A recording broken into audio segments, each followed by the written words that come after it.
Surprisingly in Washington, D.C. But I did say that I would stream once again tonight. So here I am. I'm in my hotel room in downtown Washington, D.C. And I'm here because tomorrow there's going to be a meeting between U.S. President Donald Trump and acting Ukrainian leader Vladimir Zelensky. What's particularly interesting is that Donald Trump has called Zelensky a dictator, and they're apparently having a meeting tomorrow to talk about the mineral rights of Ukraine. But I'll get to all of that later. But I'm here, so I'm not going to be on here for a huge amount of time, but I'll be on here for a little bit. Yeah. Just going to give you my thoughts on a couple things, and I'll take some super chats. I can see the chat on the computer screen over there. I'm looking into my phone. So if there's something you want me to talk about, send a super chat. Not going to be on here a huge amount of time because I'm a little tired, and I'm going to be up early tomorrow covering the Trump-Zelensky meeting that is happening. But I want to just throw this out here. I want to just say that I am very proud to be here in Washington, D.C., the night before Donald Trump and Zelensky meet, because I know this is part of things moving in a good direction and a war moving toward its end. Now, Zelensky is not going to end the war, but Donald Trump seems to be moving in that direction. It seems that the war in Ukraine may be over very soon, and that the mineral deal that is set to take place could be part of making that happen. And I'll get into why in a second. But I refuse, and you should refuse, to give up your right to intervene in history. Let me repeat that. I refuse, and you should refuse, to give up your right to intervene in history. Because right now, our country is in a world of hurt. And I'm not talking about Ukraine, I'm talking about America. Right now, America is in a world of hurt. You know, I took the bus down here. I saw the state of affairs that our country is in. There was a knife attack in Virginia today. There was a mass shooting in Ohio. Our country is not doing great. LA fires, where the fire departments were gutted and not ready to handle it. Bridges falling down, power grids collapsing. Our country's not doing too well. Meanwhile, our government, which works for these huge multinational corporations, is more concerned about maintaining their global order and keeping them at the top of the global pyramid and keeping countries under their domination than it is looking out for our interests. And because of that, living standards in America are going down. The life expectancy in America is decreasing.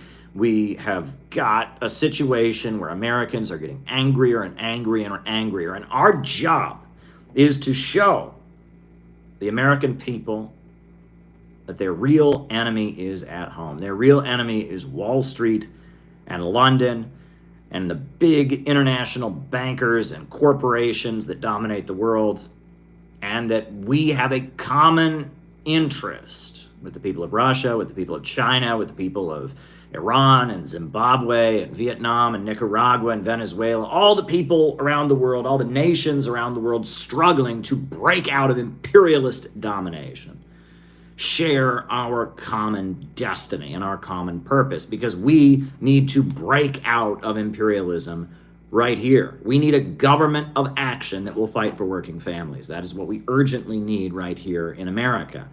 And in order to get that, we need to educate. We need to teach people the truth about the situation.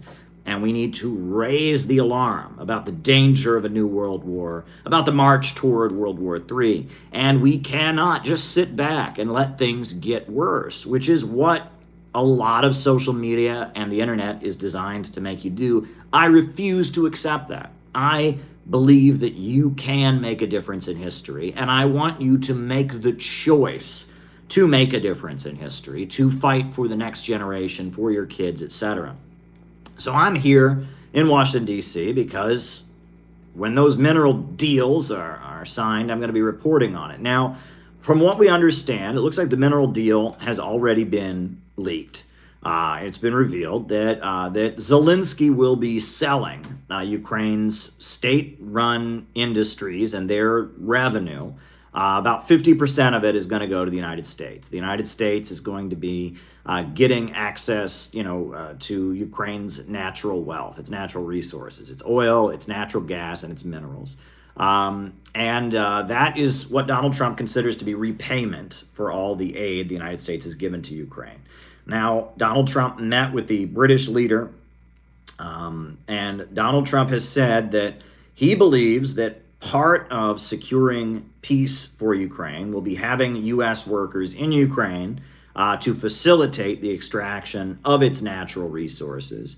And that will ensure Ukraine's safety because, the United States will protect its personnel who are in Ukraine, and that'll make sure that Russia doesn't take over all of Ukraine, which they never wanted to do to begin with. But that's how Donald Trump is selling it. He's saying, look, we're going to extract Ukraine's natural resources. That'll be them paying us back for all the aid that we gave them.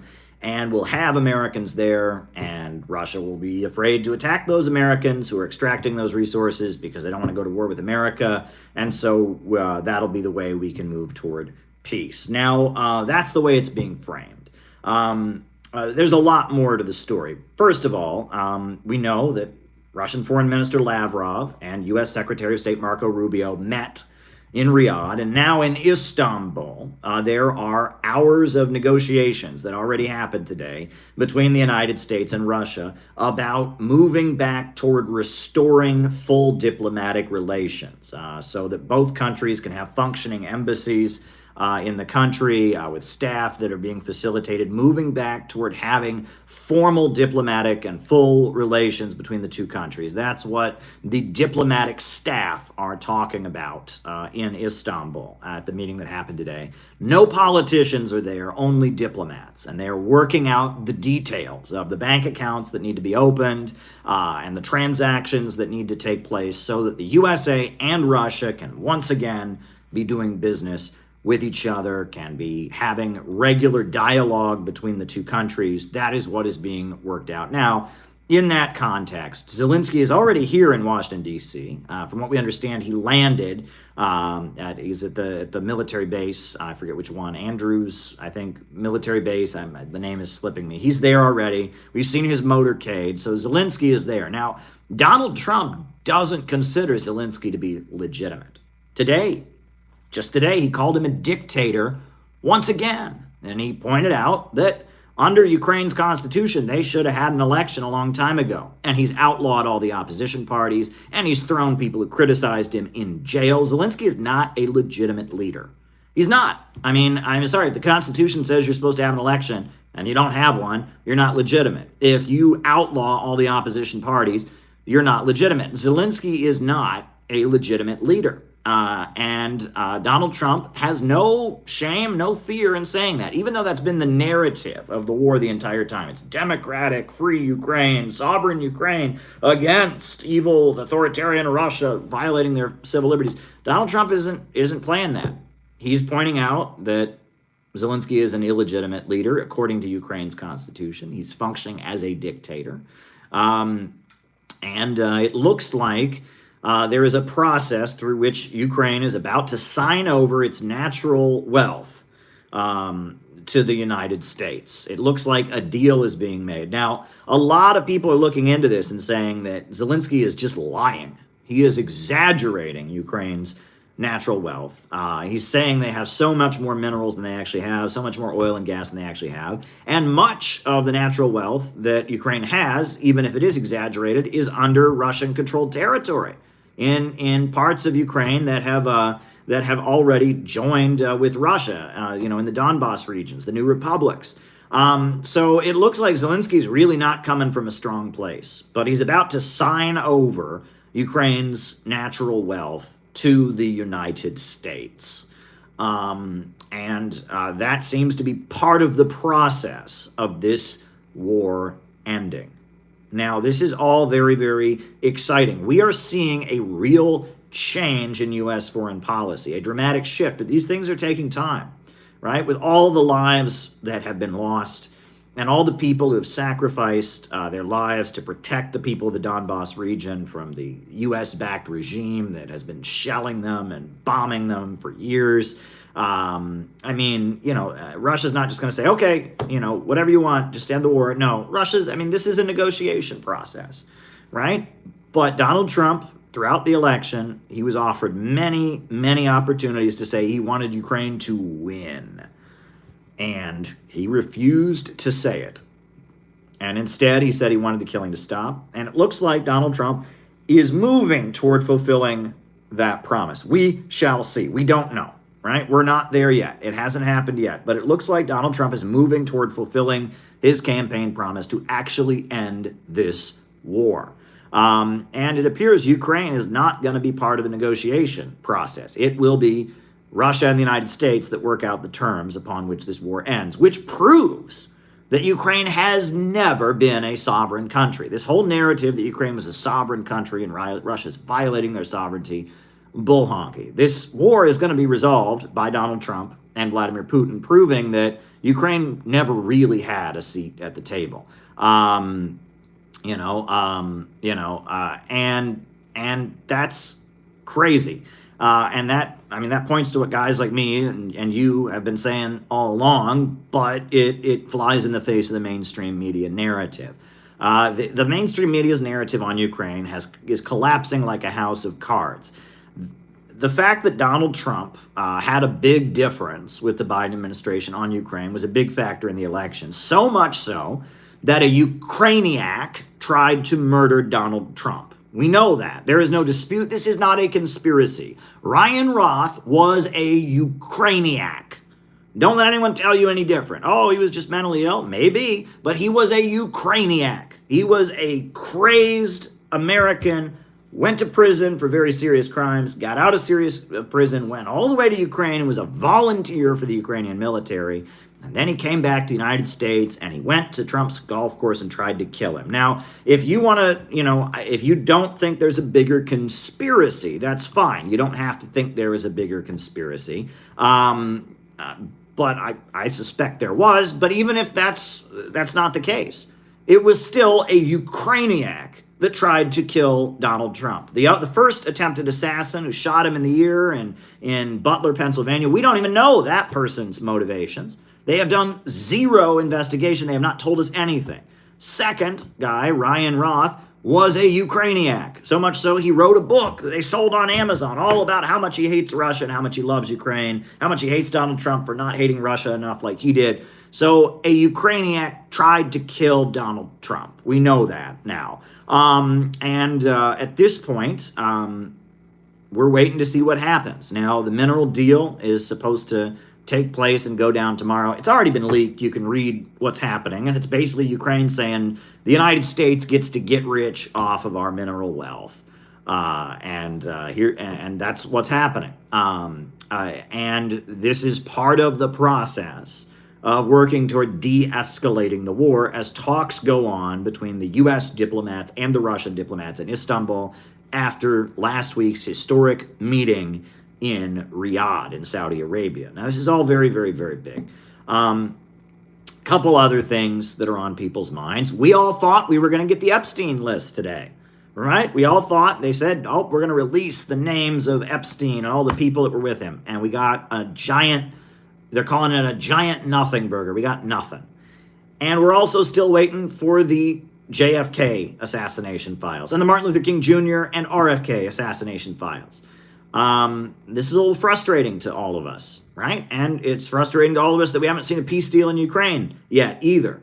And at the same time, the peace deal between Israel and Palestine, the ceasefire is set to expire this weekend. So there's a lot on the table, right? And as much as I encourage you to not give up and not just throw in the towel and be optimistic, I do want to remind you that it ain't over till it's over. Right? And, we were in the streets of Minneapolis yesterday with a big banner of Trump and Putin shaking hands. This was on Sunday. Big banner of Trump and Putin shaking hands that said, we support peace talks, end Ukraine war. All kinds of people were honking their horns and giving us thumbs up. Ask Penny about it. Ask Gabby about it. Ask Peter Coffin about it.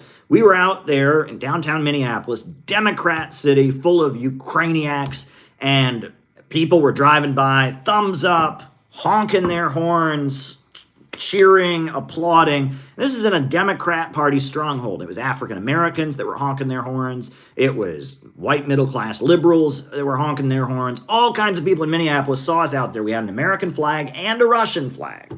And we got nothing but a positive response from motorist after motorist, family after family, couple after couple, individual driver, truck driver after truck driver gave us a positive response on the streets of Minneapolis. And that tells you that beneath the surface, beneath the social media facade, the American people want peace. They know there's nothing for America in Ukraine. There's absolutely nothing for the American people in Ukraine. We haven't gained a goddamn thing from this war. And don't let anyone tell you, oh, well, we're protecting ourselves and Russia's going to take over the whole world if we don't stop them in Ukraine. Oh, shut up. That's bullshit. That's bullshit. And don't let anyone tell you that for a minute.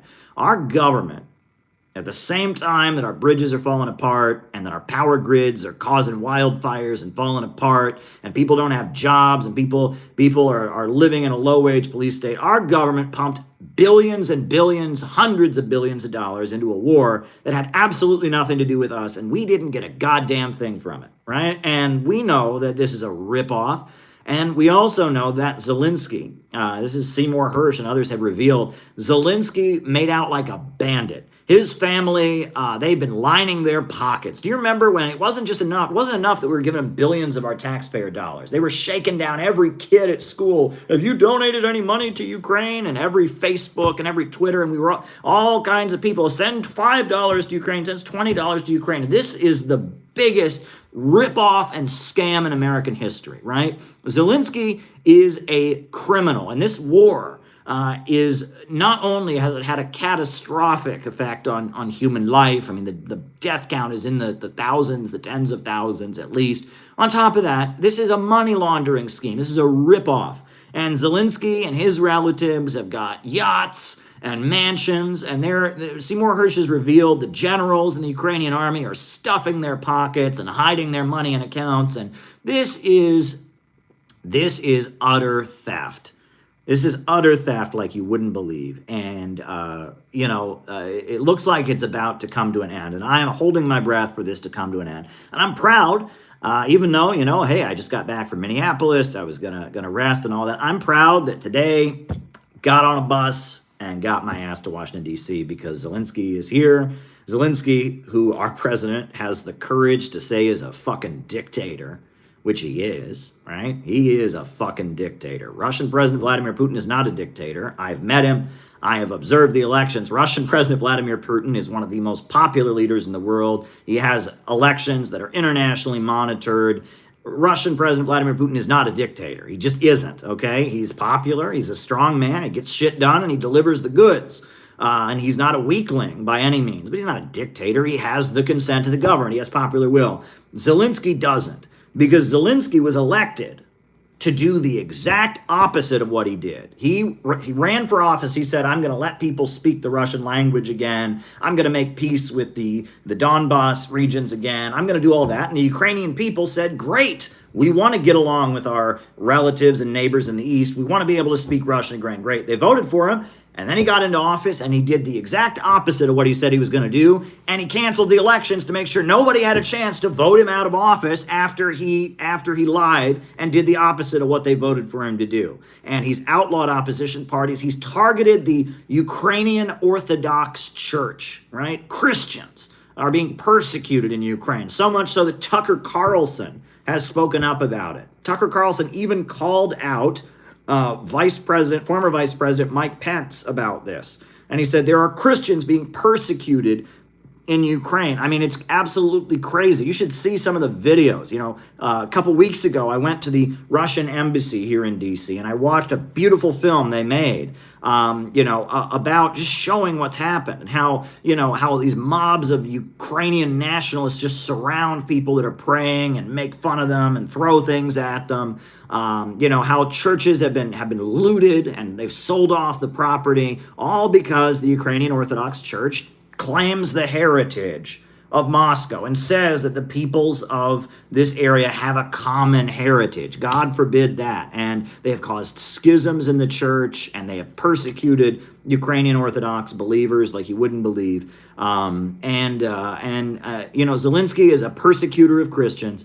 Zelensky is a dictator. Zelensky is a thief and a con man and a scam artist. He's a liar. He's an oppressor of his opposition. And right now, it looks like he's about to sell his people down the river. He's about to sign a deal with Donald Trump to give all. He's already given thousands and thousands and thousands of Ukrainian lives to a Wall Street campaign against Russia. And it looks like now he's going to sign away Ukraine's mineral wealth and its natural resources over to American corporations. Apparently, he already gave up all of Ukraine's farmland. Ukraine's farmland has been sold off to British corporations already. You want to talk about somebody who does not love his people. Zelensky is the biggest, he came to Congress and he beat his chest and he gave a speech against Russia like he loves Ukraine. Nobody hates their own people more than fucking Zelensky does, all right?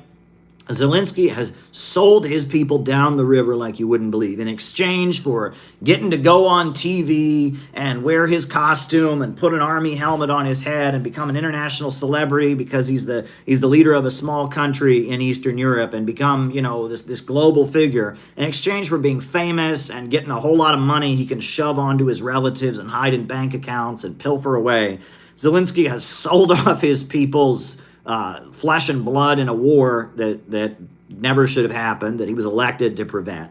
He has sold off the farmland of his country. He is now selling off the oil, from the oil and the natural gas of the country.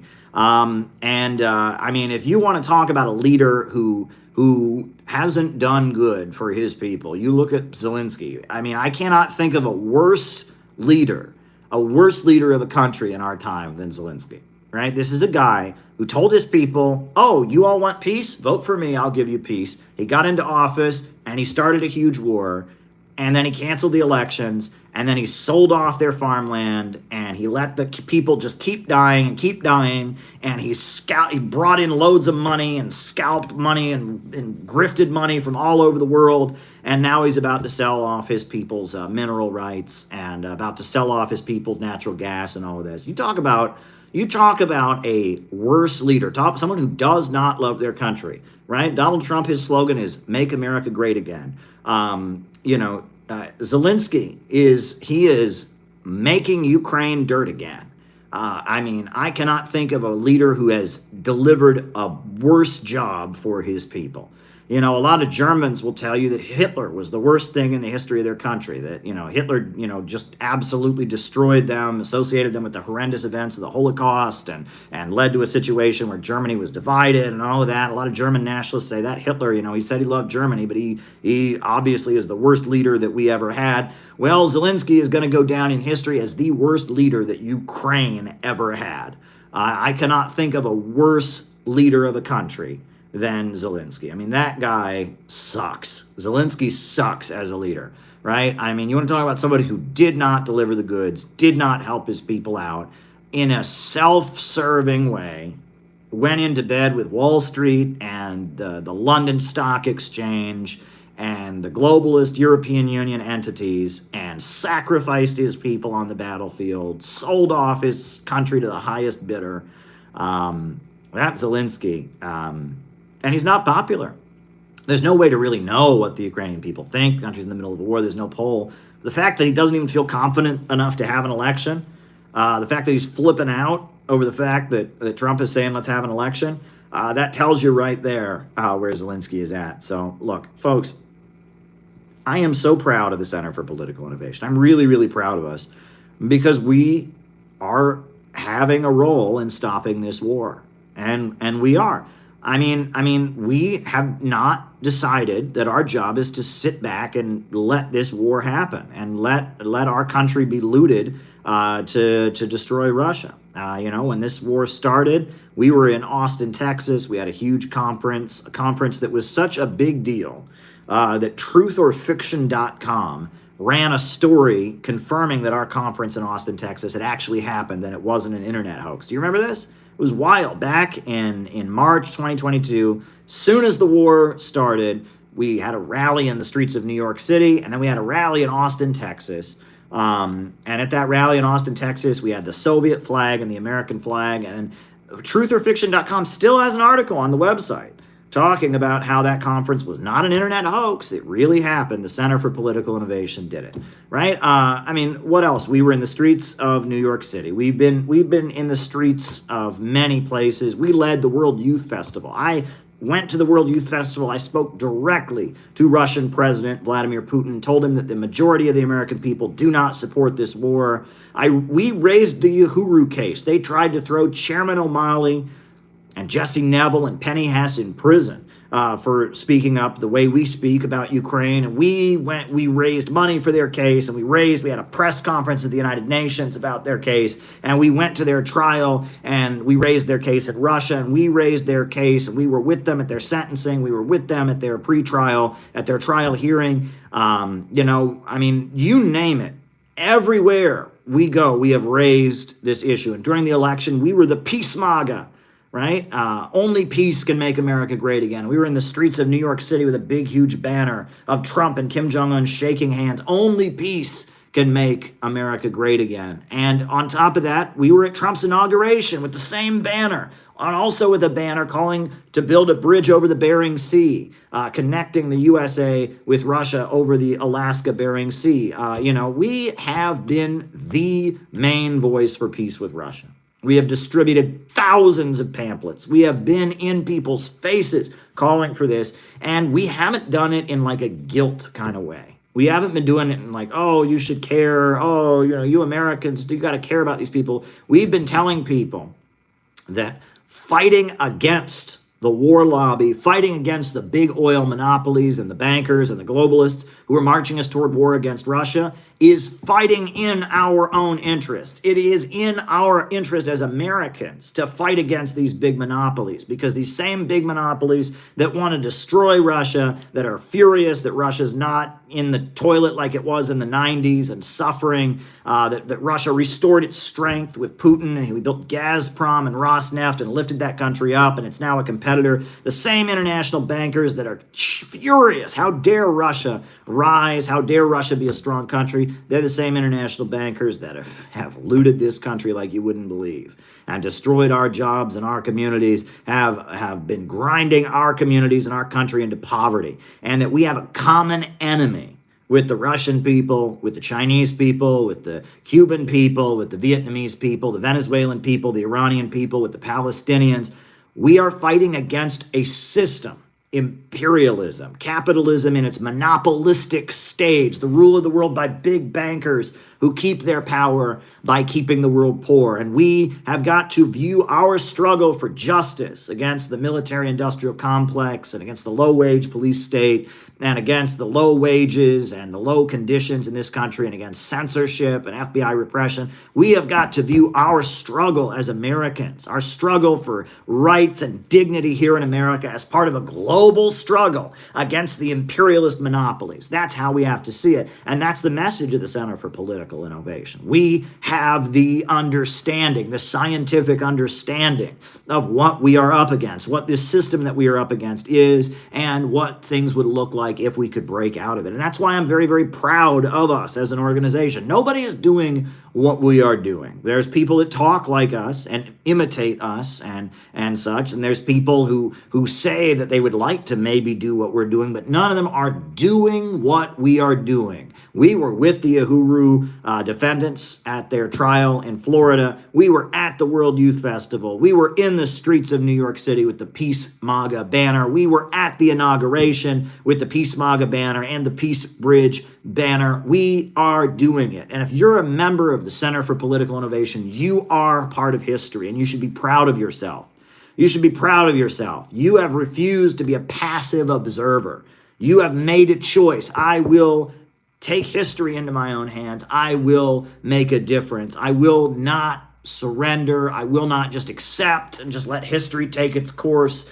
I will make a difference. And you see the Ukraine war ripoff and what it is, and you have made a decision to join the ranks of an organization that said, no, and said the interest of the American people is elsewhere. And I'm proud of you for doing that. And you should be applauded for doing that.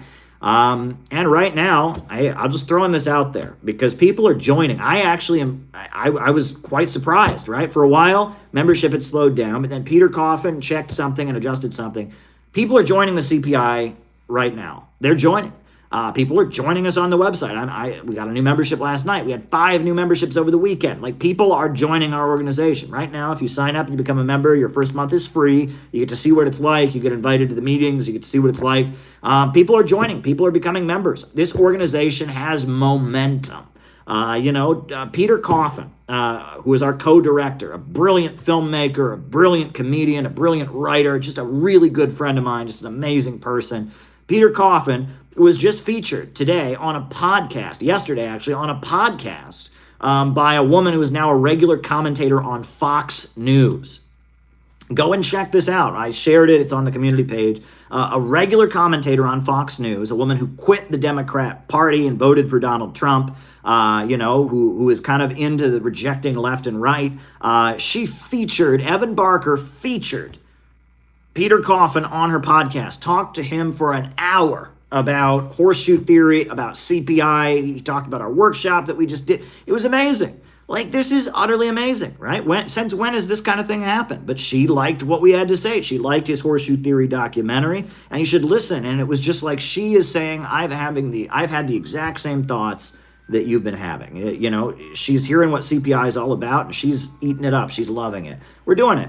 We are doing it, folks. We are doing it. We need a government of action that will fight for working families, and we are building the movement to create a government of action. We are doing that. We are building that movement, and we got people in Los Angeles. I'm headed out to Los Angeles in April. We got people in Los Angeles that are chomping at the bit, ready to have a workshop to build the CPI. We just had an amazing workshop in Minneapolis. Another video of that is going to go up tomorrow, and the classes are going to go up after that. We're doing great stuff. We are getting ready for Chicago and the Chicago Convention of the Center for Political Innovation. We are doing it. This country needs an anti-globalist, anti-imperialist movement to fight for working families. We are that movement, and there is no substitute for CPI. There is absolutely no substitute for the innovationist movement. The innovationist movement.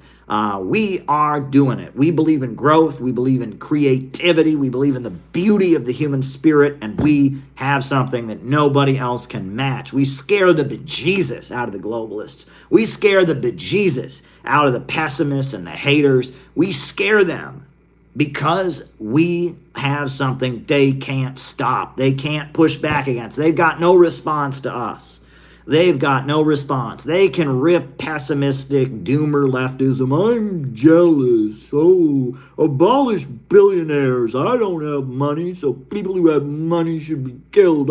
We don't do that, right? They are not worried about libertarianism. Privatize everything. Get the government out. Deregulate Wall Street. That's fighting the man. That doesn't scare them. But our call for a government of action that fights for working families, that breaks the power of the big monopolies, that puts oil and gas and natural resources under public ownership, that creates a national bank that injects credit into our communities, that enables Americans to start their own businesses and be creative and flourish and blossom. Our call for a mass mobilization to rebuild the country. Our call for an economic bill of rights, investing in our people with health care and education and jobs so that they can go out and create. Look, we have the scientific understanding that the source of all wealth is human creative power. It is human creativity and human labor and human ingenuity that creates the wealth of this world. All right? It's not bankers, and human beings are the motor driving force of civilization, and human beings with their creative ability are the source of all wealth. And we understand that. And we are pro-human. We are pro-humanity. We are pro-growth. And the imperialists are not. I mean, it's really just that simple. The imperialists are not pro-growth. They realize that if humanity keeps growing, they're going to lose power. If we have multipolarity, if the new BRICS economy continues at full speed ahead, that they're going to lose their power. And so they want to declare game over on human history. And that's what they're doing in Ukraine. They're trying to antagonize and beat down Russia because Russia is back in business and rising. And that's why they're trying to provoke wars on the African continent. I don't know if you saw. I don't have time to get into a huge amount of detail about it.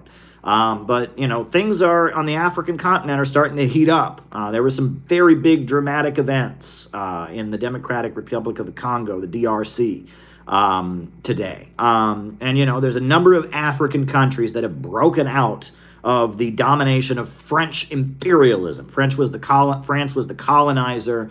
They formally got independence, but they were under the domination of French corporations, French monopolies. They declared independence, and there's a big shift on the African continent with a number of African countries doing business with Russia, doing business with China, giving French colonialism the boot. Well, now it looks like the imperialists are trying to stir up instability on the African continent. They are trying to incite African people against each other, which is something they've been doing for a long time. Nigeria is a very wealthy country in Africa, and part of the way that they've kept the oil of Nigeria under the grip of BP, Shell, and Chevron is by inciting the Muslims of Nigeria against the Christians. And in fact, there's a terrorist group in Nigeria called Boko Haram that changed its name to ISIS in Africa, that's basically sponsored by the Nigerian government on a local level. And they were trying to incite the Christians and the Muslims of Nigeria against each other. And there was the whole history of the Biafra War, Biafra separatism, that whole thing. The imperialists know what they're doing, right? And that they love to incite people against each other and create conflict where it shouldn't exist. And they've been trying to divide the African continent, Christians against Muslims, different ethnic groups and tribes against each other. That's how they've been trying to maintain their dominion. Whereas Russia and China realize that they will get stronger the more stable Africa becomes. That's why when China trades with an African country, they build coal power plants in Africa. When Russia trades with an African country, they give them fertilizer to start growing crops, and they form a partnership between their government state mining corporations in Russia and their state mining corporations, and they help the country develop its mineral wealth and its resources. Russia and China have a completely different approach to trade on the African continent than the imperialists do. The imperialists create instability, they divide the people, and they extract their resources while they keep the people in poverty. Russia and China, they have a Eurasianist approach, right? This isn't the British Empire or Roman Empire, sea-based Atlanticist approach. This is rather the Eurasian approach, that trade brings countries together, win-win cooperation, building countries up, creating economic development and wealth as the basis for mutual shared interest between nations. People think imperialism is when one country influences another country, or when one country trades with another country. No, imperialism refers to an economic relationship where countries are kept poor and kept impoverished so that monopolies, former colonial powers and monopolies, can keep their grip on the world. That's what imperialism is. And Ukraine is a great example of that. Has Ukraine benefited at all from being under U.S. domination? It got him into a huge war that the people voted not to get into and elected Zelensky not to get into. They got a bunch of Ukrainians killed. All their farmland's been sold off. All their minerals are about to be sold off. You tell me, has Ukraine benefited? This USA is supposedly fighting for Ukraine's sovereignty. Show me one way that Ukraine has ever benefited from American domination. After the fall of the Soviet Union, Ukraine was devastated. They only had electricity for 8 hours a day in certain parts of the country after the fall of the Soviet Union. The electricity would go off. It was that bad in Ukraine after the fall of the Soviet Union. They say, oh, the communists or the Soviet Union was destroying Ukraine. Really? It was the Soviet Union that built the world's largest power plant, the Dnepr Dam, in Ukraine. It was the Soviet Union that electrified Ukraine. It was the Soviet Union that mechanized the countryside and brought tractors to the Ukrainian countryside. Give me a break. There was no written Ukrainian language until the Soviet Union. Did you know that? Lenin insisted that every nationality in the Russian Empire have its own written language, and it's because of the Soviet Union that Ukraine has a written alphabet and a language. So this idea that the Soviet Union and Stalin, they're the reason Ukraine is poor, bullshit. Ukraine was so much better before the fall of the Soviet Union. And they made a pact with the devil in 2014 when the government of Ukraine was violently overthrown, the Euromaidan coup, and Ukraine has been screwed and more devastated, economically looted and impoverished and dead ever since, right? I mean, it is unbelievable. And our leaders still have the gall to tell us that they care about the Ukrainian people. They just care so much about those poor Ukrainians. How in the world can they tell us that? They care about the Ukrainian people? Give me a break. Give me a break. They do not care about the Ukrainian people. Let's just hope this war can end. This war can finally end, right? And it looks like we're moving in that direction. Right? It looks like the talks in Istanbul, it looks like with Zelensky coming here to make his mineral deal tomorrow, it looks like we are going to move toward a situation where this war can end. And I got to tell you, I am proud of the fact that I refused to sit on the sidelines, and you all refused to sit on the sidelines, and we decided to make ourselves part of history. And I'm proud, even though I'm tired and it's a long day and I'm getting up early tomorrow and all that, I'm proud to be here. I'm proud to be here. I'm proud I was at the Russian embassy a couple weeks ago. I'm proud I was in Sochi and met the Russian president. I'm proud I was in Moscow observing the elections. I'm proud that I've built the Center for Political Innovation, and I've given every waking hour and every moment that I can to building an organization of people who understand this. The future of the world is beyond globalism. The future of the world is not with the international bankers and the monopolies and the colonizers and their old system. The future of the world is human beings standing upright and asserting their humanity. You want to see a beautiful, beautiful painting, a beautiful, beautiful sculpture, beautiful work of art. Go look at the African Renaissance monument built in Senegal to commemorate the anniversary of their independence by North Korea. North Korea was commissioned by the government of Senegal, an African country, to build the monument to celebrate their independence, called the African Renaissance Monument. I can't show it on here because I'm doing my phone tonight, but the African Renaissance Monument is the most beautiful. You have a father and holding the baby, holding his wife, a display of human strength and dignity and love, and parents caring for their children, and mothers and fathers together. And it's one of the most beautiful paintings. And it's not pessimistic, it's not negative, it's not hopeless, it's not angry, it is optimistic. And they're holding that baby up and they're looking at the future. It is the most pro-humanity painting painting sculpture that I've ever seen. Go look at the African Renaissance Monument, right? That is what innovationism is all about. That's what we believe in, right? Forget your hammers and your sickles. Forget your blood angry red flags. We're innovationists, and that is what we stand for. The baby and humanity and the future and human strength and that beautiful monument of African Renaissance. That's what we stand for. We believe in hope. We believe in humanity. We are pro-humanity. We are pro-growth. We are pro-community, pro-family, pro-Africa, pro-Asia, pro-Latin America, and pro-America. Pro-working families of America, and against the parasite grifters and the international bankers and the system that they would rather start World War III than give up. We stand for humanity and our will to survive and never back down, never cower in the face of evil. We stand for the future beyond globalism, imperialism, a future where working families march ahead and working people can innovate and create, and the creativity within the human soul soars to even higher planes as human technology takes off and jobs and innovation and wealth is created on a grander scale than we've ever seen. That's what we stand for. We are the ultimate optimists. We are the ultimate futurists. We are the ultimate anti-globalist, anti-imperialists. We are innovationists. And I am so proud of all of you. And I'm so thankful for people like Penny, people like Gabby, people like Peter, people like Carter, people like Tom, people like Richard, people like Phil. I hope you're watching Phil in Brooklyn. People like John McCarthy in Chicago and Ellie in Chicago and people like Briggy, and oh man, there's just so many people in this organization. The best people join CPI. People like Jeff Young in Kentucky.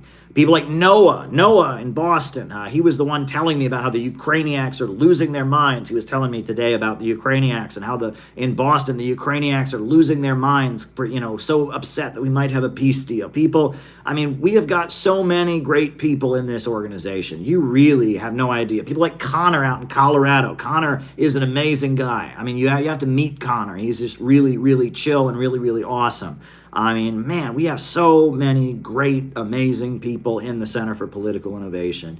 The best people come and join us. The best people come and join our ranks, right? People like Gary, who I met this weekend. Wow. People like Fatima. Fatima, if you're watching, you are awesome. You had so many great insights at the classes. Fatima, you are an awesome person. It was really, really an honor to meet you. It was just so amazing. And man, guys, I am so grateful for all of you. I'm so grateful for all of you and all that you all have done. We are marching ahead. We are not surrendering. And if we can finally see peace in Ukraine, you can look yourself in the mirror and say to yourself, we had something to do with that. I had something to do with that. Because that'll be the truth. Because nobody has had the courage to speak up and demand an end to this war and talk about how this war has nothing to do with the interests of the American people.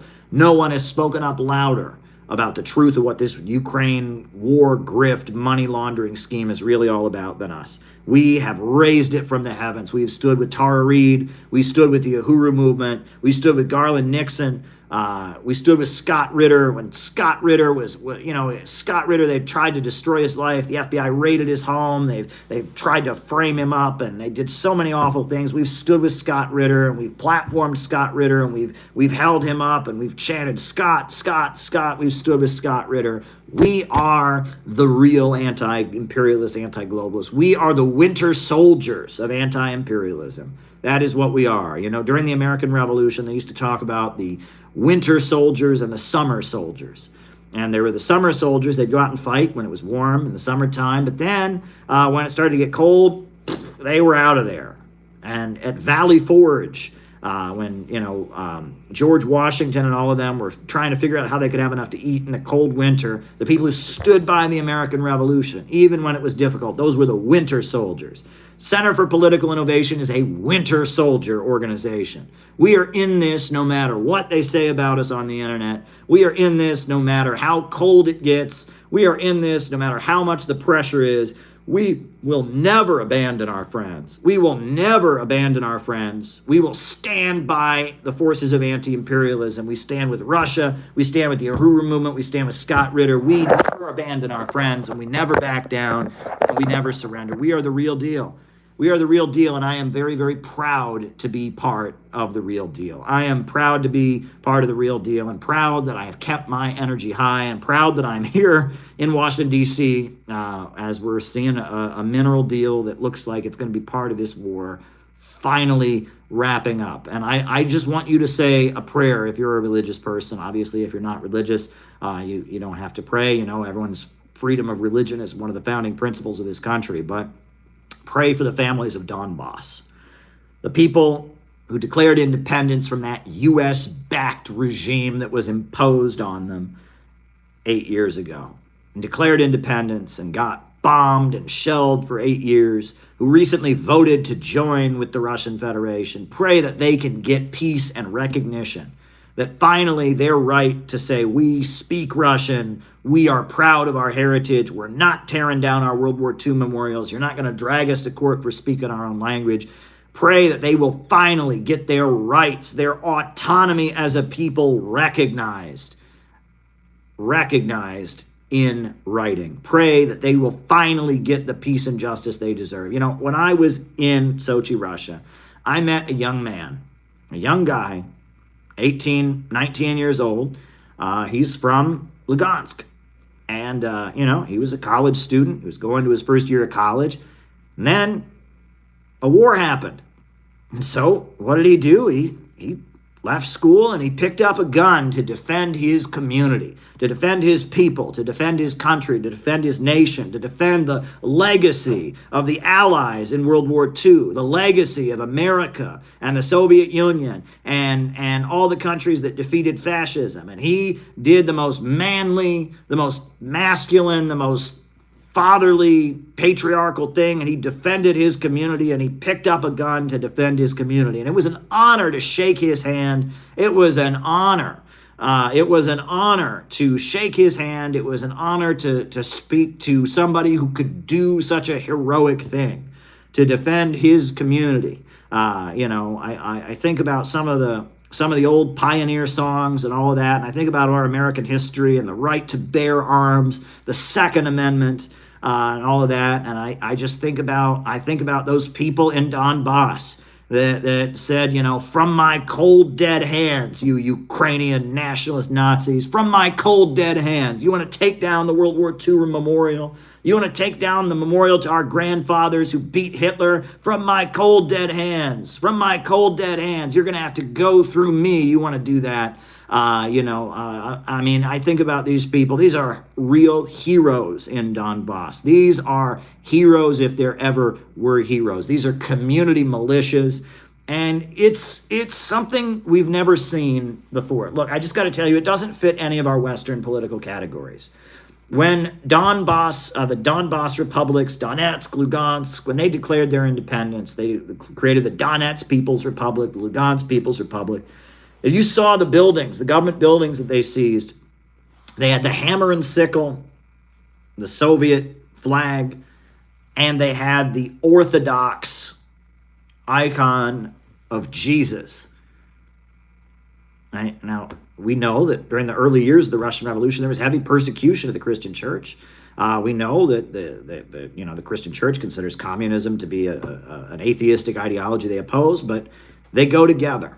Because for them, that's part of their heritage, right? The Soviet Union and its heroic struggle against fascism, the Orthodox Church and the teachings of Jesus Christ that unified the Russian Empire and the peoples of the surrounding nations that made up the Russian Empire and all of that. This is part of their heritage, and they are fighting for their heritage. And their heritage, it's got communism in it. Their heritage has got Christianity in it, and that's who they are. That is their blood that they are fighting for, right? And it's something that it transcends these Western political categories. Well, Caleb, are they right-wing or left-wing? Are they Orthodox nationalists or are they communists? They're Russians. That's what they are. They're Russians, and they're proud of it. And they're anti-imperialists and anti-globalists, and they are proud of it. And the teachings of Jesus and the teachings and the legacy of Stalin and the Red Army both flow through their veins, and they are on the battlefield saying we're not part of the dying Western globalist imperialist system. And this is us. This is our unique heritage. We are in a part of the world where we protect each other, where we have each other's backs, where we don't let grandmothers starve to death in their homes because their pension's been cut off, where we take care of each other, where unemployment is something we consider to be a crime. No one should not have a job. We are a collectivist people. We are peoples of the East, and we reject the radical individualism and the corruption of the Western system where money comes first and human beings don't count, and there is no truth and nothing to believe in and nothing to stand for. They reject it. They are collectivist, they are pro-growth, they are pro-human, and they are against the Western imperialist, globalist, monopolist system.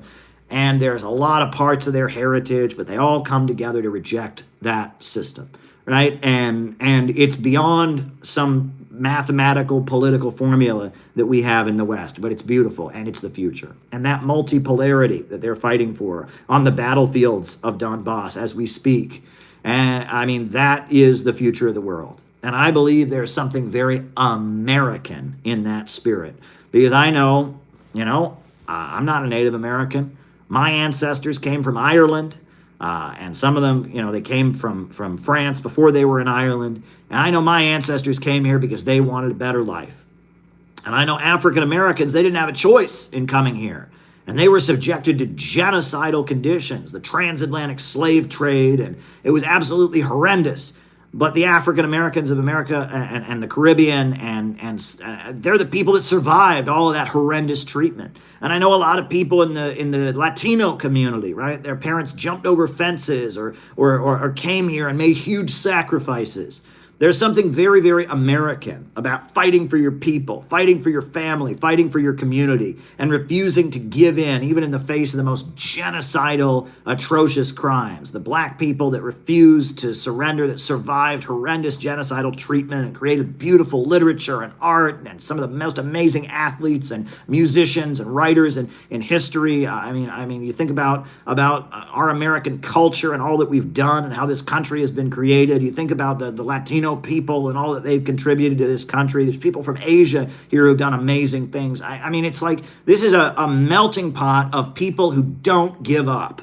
That's what America is. It's a melting pot of people who don't surrender, who don't give up, people who are ready to fight back, people who don't take no for an answer, people who never give in and never accept being oppressed and want a better life and are willing to fight for it. That's what America is. And it's a complicated history, and there's a lot of complicated stuff. But if you really want to get down to it, we, the American people, are a collection of people who have never surrendered, who don't surrender, who fight back, who stand up and push back and resist. And that's who we are as a people. And they want to tell us now that we got to accept their low-wage police state. They want to tell us now that we've got to give up wanting a better life for our children and for our families because their globalist imperialist system, their Wall Street international bankers, they need us all to be poorer and own nothing and be happy about it and live in a pod and eat bugs. Well, they got another thing coming. They've never met America, if that's what they think. They've never met the people of America, the people of so many different nationalities and communities, because all of us